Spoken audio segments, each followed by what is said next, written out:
डोंबिवलीच्या फुले रोडवरील मूर्तिकार पळाला। बुकिंगचे पैसे घेऊन मूर्तिकार पळाल्यानं नागरिक संताप व्यक्त करताय। आनंदी कला केंद्राविरोधात भाविक आता चांगलेच आक्रमक झाले। ऐन गणेशोत्सवाच्या तोंडावर मूर्ती आणणार कुठून असा प्रश्न भक्तांनी उपस्थित केलेला आहे। तर ॲडव्हान्स पैसे घेऊन हा मूर्तिकार फरार झालेला आहे, त्यामुळे भक्त संताप व्यक्त करतात। गणेशोत्सवाच्या तोंडावर आता मूर्ती आणायच्या कुठून असा प्रश्न या गणेश भक्तांनी विचारलेला आहे। आम्हाला शाडू मातीची मूर्ती देत होता ते पण पीओपी होती, फक्त आम्हाला सांगत होता की शाडू माती आहे, पण ते पण पीओपी होता। काय माहिती मिळाली, कुठे गेलाय, काय कळालं आम्हाला रात्री काढायला, तेव्हा आम्ही आता पोलीस स्टेशनला आहे जमा। आम्हाला जे भेटले आम्ही ती मूर्ती घेतो। देवाच्या नावावर मी काय कर केला आता आमच्या या वर्षी आमचा होता ते पूर्ण आमच्या प्लॅनिंगची वाट लावून टाकली जाकी त्यांनी।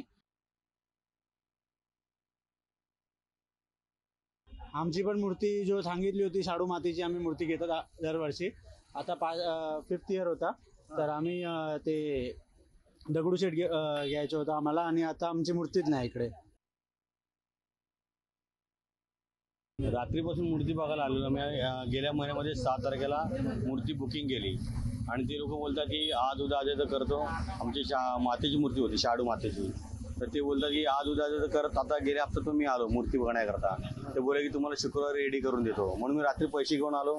तर ती लोक काही इथं नव्हते, बोलतो मी तुम्हाला 11:30 पर्यंत करून देतो। आणि नशीब मी आता रस्त्यात जाताना रिक्षा थांबवून उतरून बघतो ते सर्व गायब झालेले इथून।